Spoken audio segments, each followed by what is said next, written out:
एक टोकरी भर मिट्टी छत्तीसगढ़ मित्र पत्रिका में इसका संपादन हुआ है।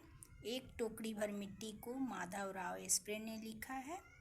और इसके पात्र कौन कौन हैं? जमींदार, विधवा है, बुढ़िया है, 5 वर्ष की पोती है। इसके पात्र कौन कौन हैं? इतने हैं। एक जमींदार साहब थे, उसके सामने ही एक विधवा अनाथ बुढ़िया की झोपड़ी थी। बुढ़िया के पति और बेटा, जो इकलौता बेटा था, उसी झोपड़ी में मर गया था।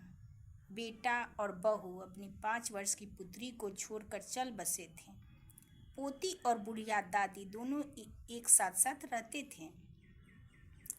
जमींदार अपना हाथा बढ़ाना चाहता था, इसलिए बुढ़िया को हटाकर झोपड़ी पर वकीलों द्वारा कब्जा कर लिया गया।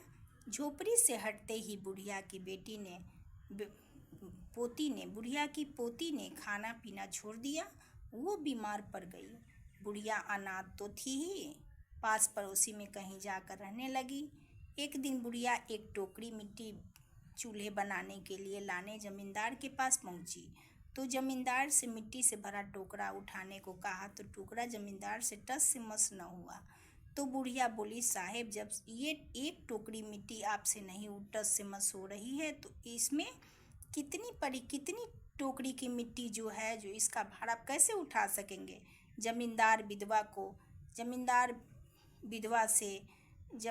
ने विधवा से क्षमा मांगी और उसे अपना कर्तव्य मानकर झोपड़ी वापस कर दी। छोटी सी कहानी थी। इस कहानी के माध्यम से, इस कहानी में ज़्यादातर आपके पात्र पूछे जाते हैं और इसके पात्र की क्या आयु थी वो पूछे जाते हैं, कथन पूछे जाते हैं, किसने क्या कहा ये पूछे जाते हैं।